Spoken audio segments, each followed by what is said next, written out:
मायमावली हिंदी समाचार में आपका स्वागत है और मैं हूं शेख इस्माइल। दर्शकों, आज एग्रीकल्चर ऑफिसर एओ विश्वामित्रा से हम सीधी बात करेंगे काश्तकार के हित में। ये ऐसे एक शख्सियत है, इनका स्वभाव एकदम नॉर्मल स्वभाव के इंसान है और इनका कहना है कि मुझे आप किसी भी समय काश्तकार जो है किसी भी समय मुझे बात कर सकते हैं, आप मेरे फ़ोन पर बात कर सकते हैं क्योंकि मैं काश्तकार के लिए है और काश्तकार मेरे लिए है। ये विश्वामित्रा काश्तकारों को ये अपना समझते हैं और अपना समझने का कारण ये है कि विश्वामित्रा कहते हैं कि ये जो काश्तकार है वो मेरी फैमिली है और मैं उनके फैमिली का मेंबर हूँ। अगर काश्तकार को थोड़ी सी भी हानि पहुँची तो दर्द मुझे होता है और मैं बार बार कहता हूँ कि लोग मुझसे संपर्क करें और एकदम सीधे आदमी है। इनको मिलने के लिए किसी का बीच में कोई दीवार नहीं है, ये सीधा मिल सकते हैं आपको, आप घर पे मिल सकते हैं, आप फ़ोन पे भी बात कर सकते हैं। ये ऐसे सीधे इंसान है कि आपको कहीं भी कहाँ पर भी आपको अच्छी राय दे सकते हैं और अपने खेती बाड़ी को उज्जवल बनाने के लिए पूरी कोशिश कर सकते हैं। आज हम उन्हीं से मुलाकात करेंगे। सर नमस्कार, मायमावली समाचार में आपका स्वागत है। सर कई दिनों से हमारे जो दर्शक हैं वो आपके साथ सीधी बात करने के लिए कह रहे थे हमें, और आज बहुत दिनों के बाद आपका नंबर लगा, हमारा नंबर लगा। Thank you. और हम बिल्कुल धन्यवाद कहते हैं सर आपको। सबसे पहले तो हम जानना चाहते हैं कि ये आदिलाबाद ज़िले में जो बियाने का कारोबार चल रहा है वो बहुत फास्ट चल रहा है और इसमें जो है दूसरे अदर स्टेट यानी सर अपना पड़ोसी जो राज्य है महाराष्ट्र से आकर लोग यहाँ पर बियाने ले रहे हैं। क्या सर हमारे जो ज़िले के लिए बियाने आते हैं तो इन लोग ले जाने की वजह से, ये काश्तकार ले जाने की वजह से क्या हमारे ज़िले में बियाने शॉर्टेज होंगे? ऐसा तो अभी सिचुएशन नहीं है। अभी अपना सिचुएशन कैसा है बोले तो इससे पहले जब सब्सिडी में बीज आते थे तब रेट कम रहता था। महाराष्ट्र में रेट ज़्यादा रहता था, अपने यहाँ पे सब्सिडी के कारण रेट कम रहता था। यहाँ से उधर रिश्तेदार को या किसी दोस्त को बेचने का चांसेस ज़्यादा रहता था। मगर अभी क्या हुआ, जो भी सोयाबीन होने दीजिए आप, या काटन या तुर, कौन सा भी सीड होने दीजिए, वहाँ पे भी जो रेट है यहाँ पे भी सेम रेट है।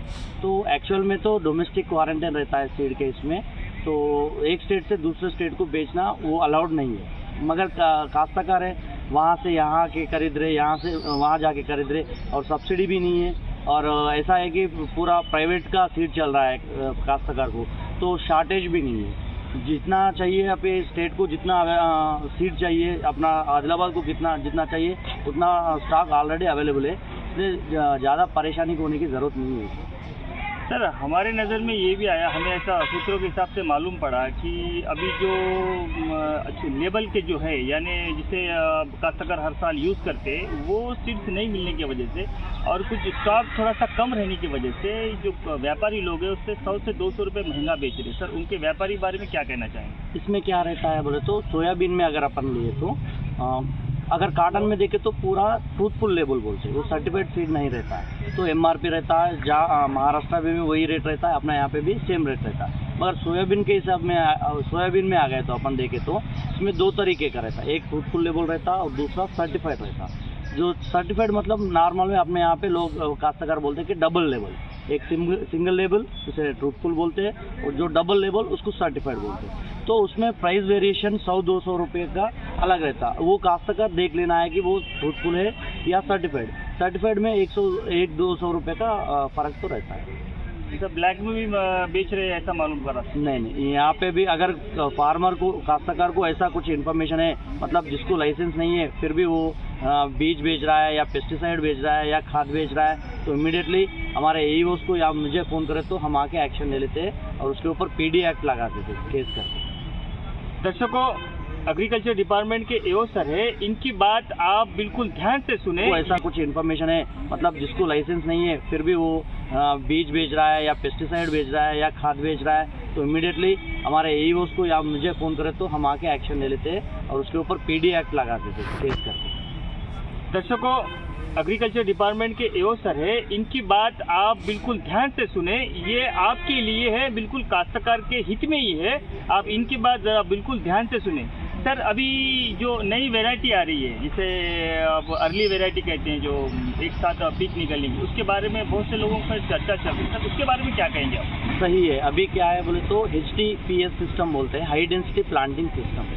इसमें क्या होता है, मतलब अपन बीज लगाने के बाद एक ही साथ कॉटन पिक करके लेके उसको कट करके रबी में दूसरे क्रॉप के लिए चले जा सकते हैं। ये जो लाइट सॉइल्स रहता है, रेड सॉइल्स रहता है, वो काश्तकार को बहुत यूज़फुल होता है। और जिसको पानी ज़्यादा है, खेत में पानी है, उसको रबी के जाने के लिए अवेलेबिलिटी रहता है। तो इसमें क्या है बोले तो अर्ली वेराइटी सेलेक्ट करना है। और मार्केट में प्राइवेट के डिफरेंट वेराइटीज़ अवेलेबल है। जैसे देखें तो अभी यूनिवर्सिटी वाले रिकमेंड कर रहे हैं नूजीवीडू कंपनी का NCS 927 BG2, इसे नॉर्मल में सीरी बोल के बोलते हैं, सीरी वेराइटी, सीरी हाइब्रिड। और वेदा सीड्स का प्लाटिना बोलते हैं। ये दो वेराइटी गवर्नमेंट के साइंटिस्ट भी रिकमेंड कर रहे हैं कि फार्मर डायरेक्ट अपने खेत में ये HDPS सिस्टम में, मतलब सिंगल पिक कॉटन के सिस्टम में यूज़ कर सकते हैं।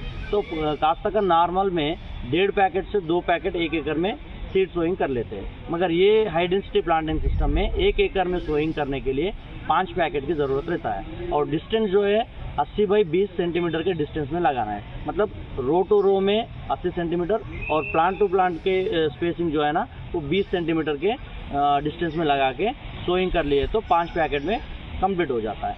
इसका मुख्य उद्देश्य ये है कि पर एकड़ में नंबर ऑफ प्लांट्स बढ़ा के बोल जो कपास का वो बोंडा रहता है वो कम आए तो भी नंबर ऑफ प्लांट्स बढ़ने की वजह से यील्ड जो है ना वो अच्छी तरह से आएगा। तो अपने को नॉर्मल जो रेगुलर प्रैक्टिस में काश्तकार 7,000 का प्लांट्स लगाते हैं, वहाँ वो जगह पे अपन 25,000 का प्लांट्स लगा रहे हैं। इसके वजह से अगर नंबर ऑफ प्लांट्स बढ़ने की वजह से बोल्स का नंबर कम हो गए तो भी अपने को 10 से 12 क्विंटल का मिनिमम यील्ड आने का चांसेस है, वो भी सिर्फ 4 से 4.5 महीने में। बाद में वही लैंड पे चने या गेहूँ या ज्वार या मक्का सोइंग करके दूसरा फसल का भी एडवांटेज ले सकते हैं। ये सीड्स अभी उपलब्ध है क्या? हाँ, मार्केट में अवेलेबल है। ये नूजीवीड का जो सीड बताया मैंने 927 सीरी वेराइटी, वो अभी मार्केट में नहीं है। मगर जो प्लाटिना वेराइटी बताया मैं वेदा सीड का, वो ऑलरेडी आदिलाबाद मार्केट में, बोथ डिवीज़न में, इचोड़ा, हर जगह पे अवेलेबल है। अगर कोई फार्मर इंटरेस्ट है लगाने का तो एग्रीकल्चर डिपार्टमेंट हमें कांटेक्ट करे तो हम उनको गाइड करेंगे, सीड भी कहाँ मिल रहे वो भी बताएंगे। मगर क्या है, नॉर्मल जो छोटे फार्मर है वो नया टेक्नोलॉजी को अडॉप्ट करते वक्त थोड़ा ध्यान रखना। इसलिए अगर कुछ वो टेक्नोलॉजी सक्सेस नहीं हुआ तो उसके ऊपर बर्डन होने का चांसेस रहता है। इसलिए जो बड़ा काश्तकार है वो 1-2 साल डेमो जैसा करके दूसरे फार्मर को दिखाए तो अगर वो एडवांटेज है वो टेक्नोलॉजी तो दूसरे लोगों को अपन बता सकते हैं। ये बायो स्प्रे है, यूज़ नहीं करना बोल के ऐसा बोला गया सर, उसके बारे में आप क्या काश्तकारों को राय देना चाहेंगे आप? एक्चुअली ये बायो प्रोडक्ट के बारे में लगभग 3 से 4 साल से डिस्कशन चल रहा है, मार्केट में भी, डिपार्टमेंट में भी, बेचना नहीं बेचना, यूज़ करना नहीं यूज़ करना। तो गए साल सेंट्रल गवर्नमेंट ने एक गजेट दिया है, उसके दौरान बोला है कि जो भी बायो प्रोडक्ट्स बेच रहे कंपनी उन लोगों को लाइसेंस लेना चाहिए, वो भी फर्टिलाइज़र कंट्रोल ऑर्डर के अंदर आना चाहिए बोल के एक गजेट दिया है। तो उन लोगों को G1 फॉर्म में अप्लाई कर लेना है, वहाँ से G2 स्टेट गवर्नमेंट उनको परमिशन देती है ताकि वो G2 से G3 सेंट्रल गवर्नमेंट के लिए अप्लाई करना है। जब G3 आने के बाद वो फॉर्म लगा के तभी मार्केट में वो प्रोडक्ट्स बेचना है बोल के ऐसा गाइडलाइंस दिया है। तो इस बार अभी तक तो किसी को भी G3 फॉर्म नहीं आया है, किसी कंपनी को G3 फॉर्म नहीं है। तो गए साल मार्च 2022 तक, मतलब गया यासंगी तक सबको टाइम दिया गया है। अब इस साल तो आप बिजनेस कर लो, मगर तब तक G3 के लिए अप्लाई करके G3 रेडी कर लो बोल के टाइम दिया गया है। तो अब तक तो किसी को कोई भी आके हमारे को अप्रोच नहीं करे कि हमारे को G3 फॉर्म आया है। जो भी G3 फॉर्म है वो लीगल है, G3 नहीं है वो इलीगल है, उनका प्रोडक्ट्स बेचने की अनुमति नहीं है। बेला में कल्टीवेशन खेती के लिए उपलब्ध एरिया कितने हैं? नॉर्मल में अपने बेला मंडल में पूरा 45,000 का कल्टिवेबल एरिया है। उसमें रेवेन्यू पट्टा से और ROFR पट्टा है। तो लगभग 12,000 फार्मर से बेला मंडल में वो उसमें से मतलब 45,000 एकर्स में 41,000 रेवेन्यू एरिया है और 4,000 तक तकरीबन अप्रॉक्सीमेटली 4,000 तक ROFR पट्टा जो आदिवासी फार्मर्स है उनको गवर्नमेंट दिए, मतलब आदिवासी फार्मर्स का जो ROFR पट्टा है उसमें 4,000 तक एकड़ है। मंडल में सर किन किन फसलों की उपज कर सकते हैं? अपने यहाँ पे जो रेगुलर सोइंग चल रहा है, जो रेगुलर खेती चल रहा है वो काटन है, कपास, और लगभग 15-20 साल से सोयाबीन की इंट्रोडक्शन हुआ था महाराष्ट्र से, बाजू के स्टेट महाराष्ट्र से, मध्य प्रदेश से, और अपना बेला मंडल और बाजू के 2-3 मंडल का ये एडवांटेज है कि इंटरक्रॉप में फार्मर्स रुचि रखते हैं, वो तुर से इंटरक्रॉप करते हैं। मतलब मेजर क्रॉप जो है अपना खरीफ के लिए, वानाकालम सीजन के लिए कपास, सोयाबीन और तुर। उसके अलावा कहीं कहीं पे जवारी डालते और वेजिटेबल्स भी कल्टीवेशन करते हैं।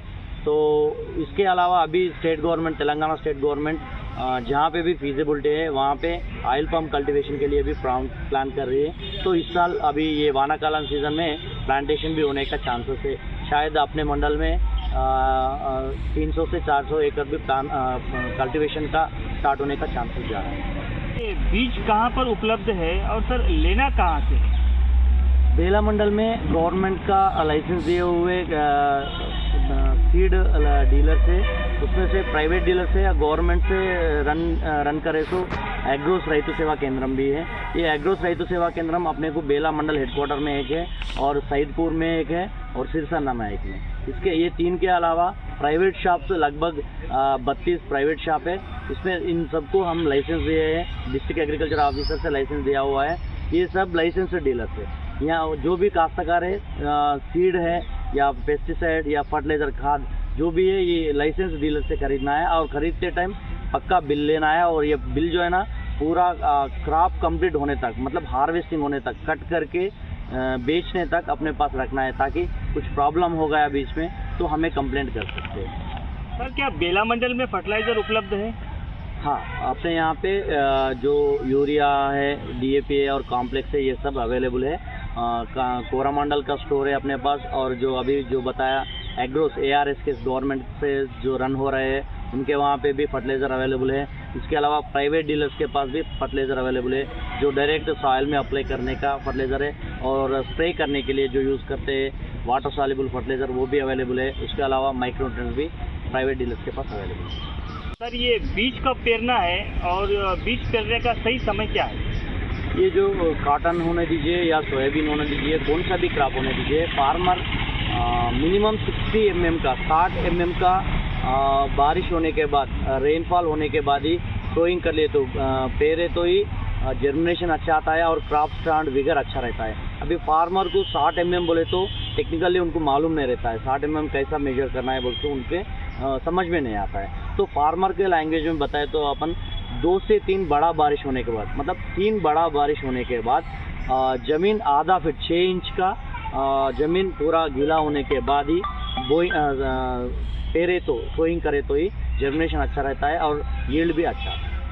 सर फिर अब कुछ लोग तो पेर दिए, आज की 10 तारीख है, फिर अभी तक तो पानी नहीं गिरा, कुछ लोग सूखे में ही डाल दिए, सर उनके लिए क्या राय है? सूखे में डाले तो क्या होता है, मतलब जर्मिनेशन परसेंटेज कम होता है। ये सूखे में ज़्यादातर कपास को पेरते हैं, कपास को सोइंग करता है। कपास में एडवांटेज क्या है बोले तो, अगर कहीं पे जर्मिनेशन नहीं आया तो गैप फिलिंग में दोबारा फिर से सोइंग कर सकते हैं, पेर सकते हैं। मगर सोयाबीन में ये चांस नहीं रहता है, क्योंकि हार्वेस्टिंग सोयाबीन का एक ही टाइम पे आ जाता है, हार्वेस्टिंग एक ही बार करना पड़ता है अपने को। मगर कपास जो है ना हर 15-20 दिन को एक बार पिक करने का रहता है इसमें, तो इसलिए 15-20 दिन का डिले हुए तो भी सोइंग डेट्स डिफरेंस आए तो भी चलता है। मगर सोयाबीन में ये चांस नहीं रहता, इसलिए सोयाबीन में सीड जर्मिनेशन नहीं आया, ठीक से नहीं आया तो सीड का जो खर्चा है वो चले जाता है, और सोइंग का खर्चा लगभग 4 से 5 हज़ार तक खर्चा ऊपर गिरने का चांसेस रहता है। इसलिए सोयाबीन अभी काश्तकार तो कॉटन का सोइंग कर ले रहे बिना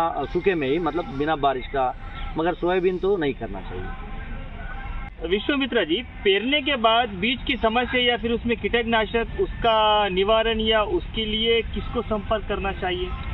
अपने बेले मंडल में पूरे 8 AEOs वर्क कर रहे हैं, मतलब एक को 4 से 5 गांव का एरिया है।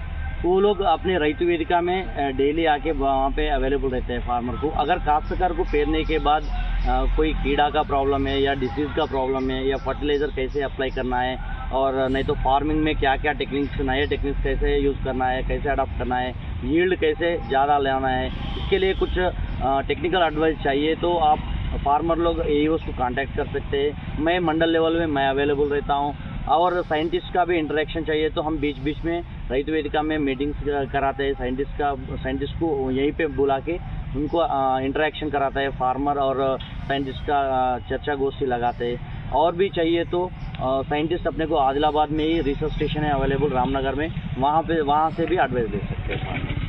गुलाबी कीड़ा या फिर उससे होने वाले नुकसान, फिर उसके लिए रोकना, उस गुलाबी कीड़े को रोकना कैसा, उसका समाधान क्या बोलेंगे सर आप? ये 4-5 साल से ये गुलाबी कीड़ा का प्रॉब्लम ज़्यादा बढ़ गया है। तो इससे पहले फार्मर्स जो नॉन बीटी का सीड देते थे कॉटन के साथ, बीटी कॉटन के साथ लगाना है बोल के दिए तो भी फार्मर्स उसको यूज़ नहीं करते थे।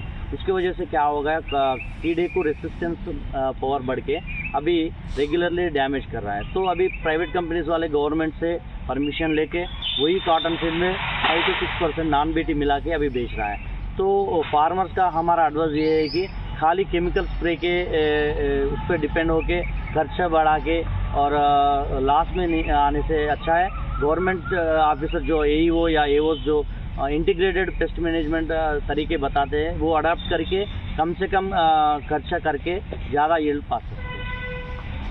पिछले साल तुवर की काफ़ी सारी नापिकी हुई, कई आदिवासी इलाकों में जो हल्की ज़मीन है वहाँ पर तो बिल्कुल तुवर नहीं के बराबर हुई। सर अब ये बेला मंडल के अंदर में ये सबसे ज़्यादा नापिकी हुई, सर इसके बारे में क्या कहेंगे? बेला मंडल की फिर ज़मीन हल्की है या तो फिर कुछ ज़मीन में प्रॉब्लम है या तो फिर उन लोगों तक फिर आप जो ऑफिसर है वहाँ तक नहीं पहुँचे या उनको नहीं समझा? ये तुअर में जो प्रॉब्लम आ रहा है वो विल्ट की वजह से हो रहा था। गए साल साइंटिस्ट का टीम भी आया था और चपराला के जो सराउंडिंग विलेजेस है वहाँ पे भी हम स्क्रूटनी करें, स्काउटिंग करें, हम स्टडी भी करें। तो इसका मेजर प्रॉब्लम है विल्ट प्रॉब्लम। तो हम सीड ट्रीटमेंट के बारे में बताए थे फार्मर्स को, वो अडाप्ट भी करें। तो इनिशियल स्टेजेस में ये विल्ट का प्रॉब्लम नहीं था। जो भी विल्ट सूखने का प्रॉब्लम था वो फूल आने के बाद फल पार्ट जो रहता है पार्ट डेवलपमेंट स्टेज में वो सूखने का प्रॉब्लम ज़्यादा हुआ था। तो उस समय तक जो ट्राइकोडर्मा का पावर था वो कम हो गया था, जो सीड ट्रीटमेंट करे थे उसके भी पावर कम हो गया था। तो फार्मर लोगों को हमारा एडवाइस ये है कि हर साल मई महीने में और नहीं तो जून महीने के स्टार्टिंग में जो खाद डालते हैं वो गोबर का खाद आप या वर्मी कंपोस्ट जो भी ऑर्गेनिक कंपोस्ट डालते हैं वो टाइम में उसमें एकड़ को 2 से 3 किलो ट्राइकोडर्मा पाउडर मिला के वो खाद में डाले तो हर साल डाले तो 3 से 4 साल के अंदर जो विल्ट का प्रॉब्लम है वो पूरा कम हो जाएगा। ये विल्ट जो है ना मेजरली वो डिसीज़ है वो फंगस की वजह से, फ्यूजेरियम फंगस की वजह से आता है। ये फंगस को, ये ट्राइकोडर्मा फंगस उसको डोमिनेट करके उसको कम करने का चांसेस रहता है। तो हमारा एडवाइस ये है कि फार्मर को सीड ट्रीटमेंट और सॉइल एप्लीकेशन ये दोनों भी 3 से 4 साल तक कंटिन्यूसली कर लिए तो पक्का वो विल्ट प्रॉब्लम जो है ना वो अपने कंट्रोल में आ जाएगा। रैतु बंधु कब तक गिरेगा और रैतु बीमा का कितने लोग अब तक फ़ायदा उठाए? रैतु बंधु अभी खरीफ सीज़न का वानाकालम सीज़न के लिए हम रेडी है। अब तक जो भी काश्तकार हमें अकाउंट चेंज करने के लिए रिक्वेस्ट दिए थे वो सब हम करके रेडी रखे हैं। अभी CCLA से डाटा हमारे को ट्रांसफ़र नहीं हुआ है और जो नया पट्टा भी है वो भी अब तक नहीं आया है। वो आते ही हम रेडी है, तुरंत हम 1 या 2 दिन में फ्रीज़ करके गवर्नमेंट को सबमिट कर देते हैं। उसके बाद वहाँ से काश्तकार के खाते में डायरेक्ट पैसे जमा होने का चांसेस है। और ये जो रैतु बीमा है इसमें अब तक ये साल में 2021 का पॉलिसी ईयर चल रहा है अगस्त 14 से, तो अब तक 62 क्लेम्स हुआ है।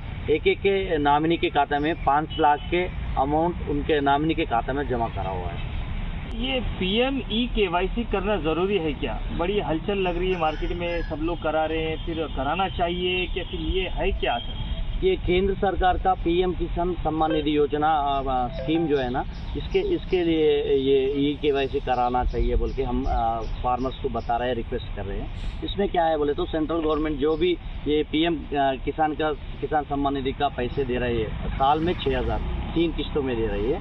तो वो फार्मर्स पक्का EKYC कराना है बोल के इस बार गाइडलाइंस आया है ताकि उनका आधार से वो जो बैंक अकाउंट है वो लिंक है या सही बेनिफिशियरी को पैसे जा रहा है या नहीं ये मालूम होना है बोल के EKYC कंपलसरी कराना है बोल के ये नियम लगाइए। इसलिए हम हर मीटिंग में हर रोज़ फार्मर्स को रिक्वेस्ट कर रहे हैं कि EKYC कराना है बोल के रिक्वेस्ट कर रहे हैं। दर्शकों, ये थे AO विश्वामित्रा आपने अभी तक इनकी बात सुनी, बिल्कुल ध्यान से सुनी होंगी और डबल भी सुनी है, क्योंकि ये जो काश्तकार के हित में और काश्तकारों के फ़ायदे के लिए जो भी कर रहे हैं, और ये भी कह रहे हैं कि आप मुझसे भी संपर्क कर सकते हैं। देखिए, हम गड़बड़ कर लेते हैं बियाने लगाने में। अभी खरीफ सीजन है, बिल्कुल काश्तकारों के चेहरे पर उमंग होगी, बिल्कुल ताजगी होगी, लेकिन हम लगाने के बाद में कभी कभी नर्वस हो जाते हैं। वो नर्वस होना नहीं चाहिए। वो भी हमने समाधान पूछा, क्योंकि जो कपास के जो बीज लगाते हैं उनके लिए जो दुब्बे में लगाते हैं वो ठीक है, पानी गिरने के बाद वो आ सकते हैं, लेकिन जो सोयाबीन की जो बीज है, बियाने हैं,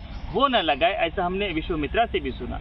देखिए, ये 60-70 मिलीमीटर पानी का गिरना ऐसा कह रहे हैं। आप लोगों को, मुझे भी नहीं समझ में आया, लेकिन आप सर ने पूरा तफसील से समझाया, पूरी तरह से समझाया, पूरे फायदे के साथ समझाया कि 2 से 3 पानी गिरने के बाद में ही अपने बियाने लगाए, उससे नुकसान कम हो सकता है। ये सारी चीज़ें हैं, और ये हमारे जो एग्रीकल्चर डिपार्टमेंट के ऑफिसर है, हम इनसे सुन रहे थे, और आगे भी आपको उनका नंबर भी हमारे स्क्रीन के ऊपर दिया जाएगा। अगर कोई प्रॉब्लम है तो आप इनसे डायरेक्ट संपर्क कर सकते हैं, और कमेंट बॉक्स, हमारे भी यूट्यूब चैनल के कमेंट बॉक्स में भी लिख सकते हैं। हम भी उनसे संपर्क करके आपका जो सवाल है हम उन तक पहुंचाएंगे। पर आप बने रहिएगा माय माउली हिंदी समाचार के साथ। कैमरामैन दीपक उर्वते के साथ इस्माइल शेख, माय माउली, बेला।